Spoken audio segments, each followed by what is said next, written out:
The Psychology of Poverty. Why your brain was wired to stay broke and how to rewire it. Published by the Capital Archivists. Introduction. Right now, somewhere in America, a person making $90,000 a year is lying awake at night feeling broke, and a few miles away, someone making $40,000 a year is sleeping peacefully, with money left over at the end of the month.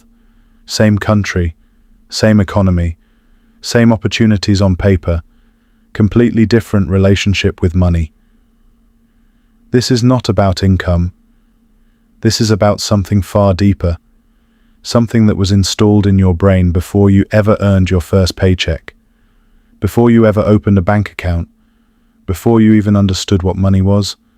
Your brain was shaped by your environment, by what you watched your parents do with money, by what you heard them say when bills arrived, by the stress in the room or the calm.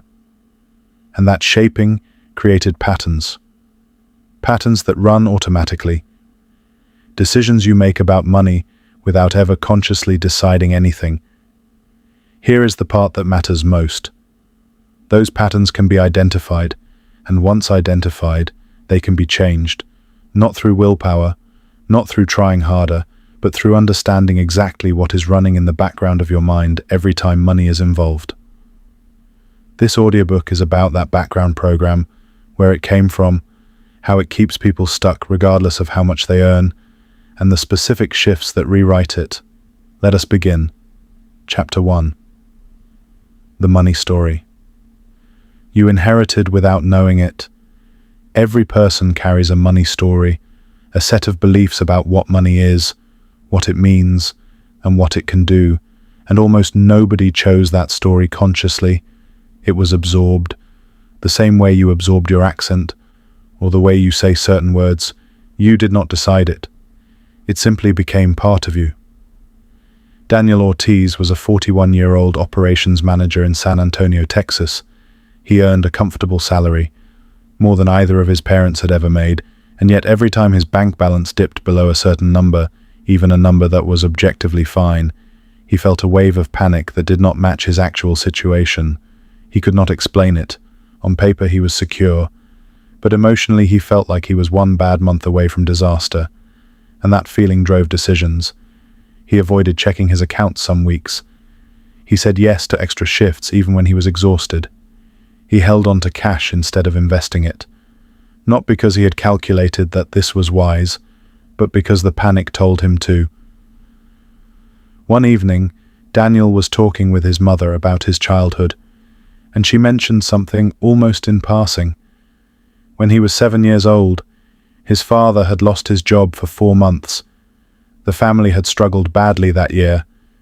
Daniel barely remembered the details, but he remembered the feeling, the tension at the dinner table, the hushed conversations, the sense that something terrible could happen at any moment.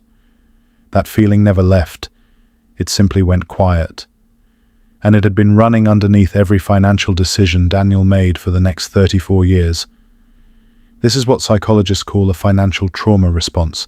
It does not require a dramatic event. Sometimes it is one difficult year, one tense conversation overheard as a child, one moment where a parent's fear became a child's permanent setting, and that setting, once installed, operates completely outside of conscious awareness. Think about your own earliest memories involving money. Was there tension? Was there silence? Was there shame? Was there relief? Those early emotional associations became the lens through which you still view every financial decision today. Not because you are weak, but because that is how the human brain works. It learns from emotional intensity, not from logic. Daniel's breakthrough did not come from a budgeting app. It came from recognizing that his panic was not information about his current finances. It was an old recording playing on a loop. Once he could separate the feeling from the facts, he could finally look at his actual numbers clearly, for the first time in his adult life. Chapter 2. The Scarcity Brain and Why It Sabotages Smart Decisions. There is a specific mental state that researchers have studied extensively. It is called scarcity mindset. And it does something remarkable. It physically changes how your brain processes information. When a person feels financially threatened, even if the threat is more emotional than real, their brain narrows its focus dramatically. This narrowing helped humans survive for thousands of years. If you were hungry, your brain needed to focus entirely on finding food. Nothing else mattered. But in modern life, that same narrowing shows up as an inability to think about long-term financial decisions, because the scarcity brain is only built for right now. Renee Walsh was a 47-year-old dental hygienist in Sacramento, California. She earned a steady income and had no major debt. But Renee had a habit she had carried for over 20 years. Every time she received a bonus, a tax refund, or any unexpected money, she spent it within days. She knew it did not make sense. She wanted to save. She told herself every single time that this time would be different. And every single time, within a week, the money was gone on something. New clothes, a nice dinner, something for the house. Nothing reckless, just gone. When Renee finally talked to a financial counselor about this pattern, the counselor asked her a simple question. Growing up, did your family ever have money that suddenly disappeared? Renee paused, and then she remembered. Her father had been self-employed, and money came in unpredictable bursts. When it came, her parents spent it quickly, almost as if they did not trust it would stay. Renee had learned, without anyone teaching her directly, that money was temporary, that it appeared and disappeared, and that the only way to enjoy it was to use it immediately, before it vanished. That belief had been operating in her for over 2 decades. Every single time she received unexpected money. The scarcity brain does not just affect spending, it affects every kind of financial decision. People in a scarcity mindset are less likely to read terms before signing, less likely to compare prices on large purchases, less likely to seek out better interest rates, not because they do not care, but because their brain is operating in a narrowed, urgent survival mode that has no room left for careful comparison. Here is the part that surprises most people. Scarcity mindset is not caused only by actual poverty. It can be triggered by the feeling of not having enough, regardless of the real numbers, which means 2 people with identical bank accounts can be operating in completely different mental states, one calm and expansive, one narrow and reactive, and those states produce very different financial outcomes over time. Renee's path forward started with something small. When bonus money arrived, she did not try to save all of it. She split it immediately, before she could think about it. A portion went straight into a separate account she rarely looked at, and the rest she allowed herself to enjoy without guilt. Removing the decision from the moment removed the old pattern from controlling it. Chapter 3. The comparison trap that keeps you feeling behind. There is a quiet mechanism in the human brain that constantly measures your position relative to others. This mechanism evolved for good reason.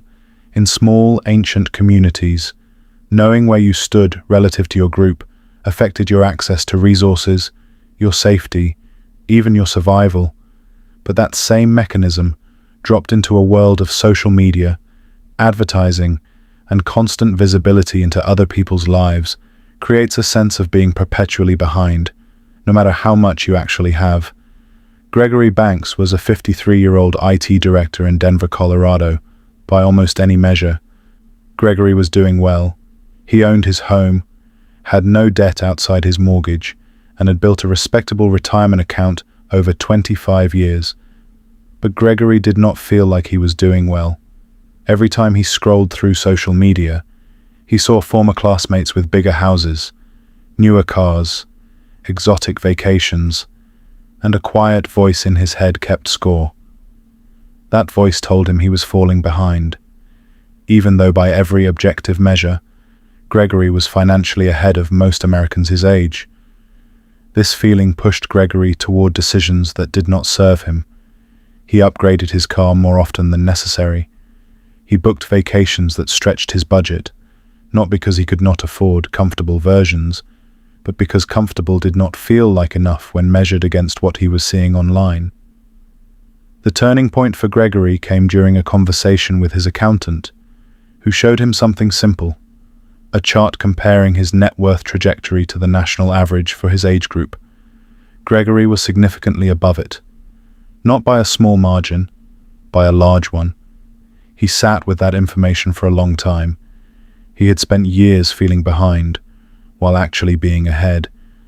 The gap was never in his finances.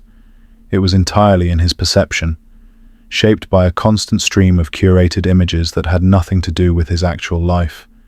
This comparison trap is one of the most expensive mental patterns in modern life, because it does not just cause unhappiness, it actively drives spending decisions designed to close a gap that was never real to begin with. You cannot win a comparison game where the scoreboard is built from other people's highlight reels. Gregory made one change that mattered more than any budget. He stopped checking his net worth against people he knew and started checking it against his own progress. Last year versus this year, that single shift in measurement, from external comparison to internal progress, changed how every financial decision felt, from now to before, freed from the weight of someone else's life. Chapter 4. Rewiring the pattern. Without willpower, by now, a pattern should be becoming clear. The way people handle money is rarely about discipline. It is about programming. Programming installed in childhood, reinforced by emotional experiences, and triggered automatically by situations that resemble the original conditions. The good news is that the brain remains capable of forming new patterns throughout life. This is called neuroplasticity, and it means that the financial patterns installed decades ago are not permanent. They can be replaced, but not through forcing yourself to feel differently.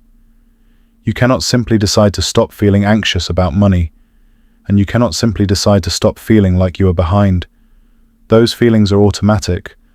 What you can do is change the environment and the small actions around money until new patterns form naturally, the same way the old ones did.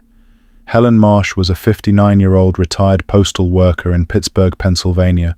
For most of her life, Helen avoided looking at her finances. Opening a bank statement made her stomach tighten. She would let mail pile up unopened for days. This avoidance had nothing to do with her actual situation, which was stable. It was simply the pattern she had carried since childhood, when financial paperwork in her house always meant bad news. At 59, preparing for retirement, Helen knew avoidance was no longer an option, but instead of forcing herself to suddenly become comfortable, she did something smaller. She set a specific day each week, the same day, the same time, 10 minutes, just to look at one account, not to fix anything, not to make decisions, simply to look. The first few weeks were uncomfortable. Her old response showed up, the tightness, the urge to avoid, but she kept the appointment anyway. Small, brief, repeated. By the third month, something had shifted. The tightness was smaller. By the sixth month, Helen looked forward to her 10 minutes. It had become simply part of her week, no different from checking the weather. This is how rewiring actually works, not through a single dramatic decision, but through small repeated actions that are slightly different from the old pattern, performed consistently until the brain builds a new association. Helen did not become a different person. She simply gave her brain new evidence, week after week, until the new evidence became the default. Conclusion: everything in this audiobook points to one central truth. The way you handle money was largely decided before you were old enough to understand what money was. The panic, the urgency to spend, the feeling of being behind. None of it was your fault, and none of it is permanent. You learned a money story from your environment. That story can be identified. You carry a version of the scarcity brain. That brain can be calmed. You compare yourself to a curated version of other people's lives. That comparison can be redirected, and every one of these patterns can be rewired, not through willpower, but through small, repeated, deliberate actions that give your brain new evidence over time. This is not about becoming a different person. It is about noticing the program that has been running quietly in the background of your financial life and gently, consistently, giving it something new to run instead. You did not choose the wiring you started with, but you can choose what runs next. And that choice, made quietly and repeated consistently, is where everything begins to change.